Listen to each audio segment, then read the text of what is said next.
قاری محمد طیب صاحب رحمت اللہ علیہ محتمم د دارالعلوم دیوبند داغه تقاریر چاپ شوي دي خطبات حکیم الاسلام هغې کې واقع ذکر کړې ده وی زمونږ رشتہ دارانو په بانډه کې اوسېدل میرو کې وی د هغې ملاقات له لاړو خلک خپلوانو که رځي وی هغه ابوهوام ډېره خوښه شوه نو مونږ هغې ته وی چې تاسو خو په ډېره ښه ابوهوا کې اوسېږئ خشته هوا ده او بهترین ماحول دی مونږ خو په ښار کې یو ټولو د ګاډو غرار دی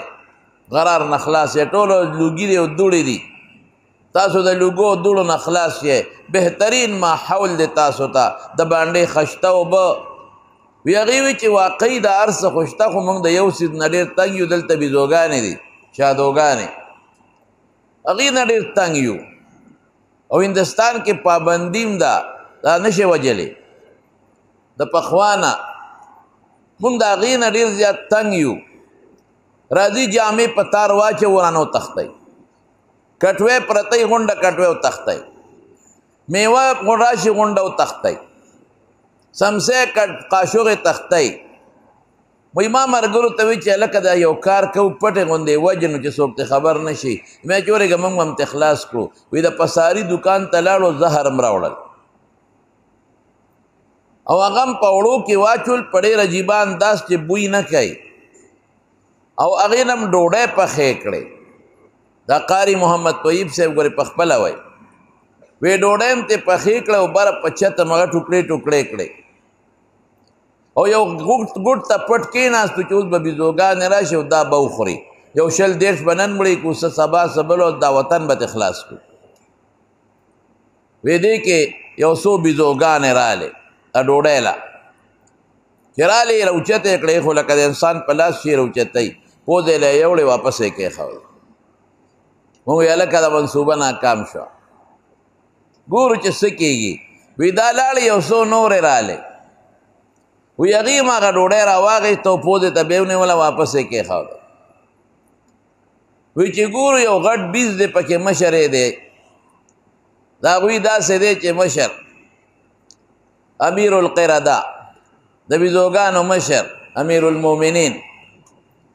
هغه راغی او هغه ډوډۍ راواخېسته او د سپېمو ته یې ونیوله وی بوی یې کړه او هم لاړه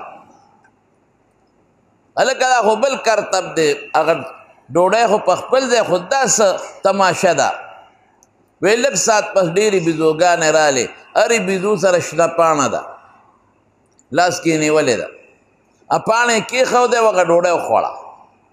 وایي مونږ ته نیغ نیغ ګوري مونږ له اشاره او درشن راکوي چې راشئ خورو یې که لاس کې هم څه زور یې وکئ وی ډوډۍ ښه ټول وخوړله او بیا هر یو بیزو لاړه خپله پاڼه یې راواخېسته هغه یې ورپسې وخوړه او په کوټه د پاسه داسې ناچ ګانه وکړه که نه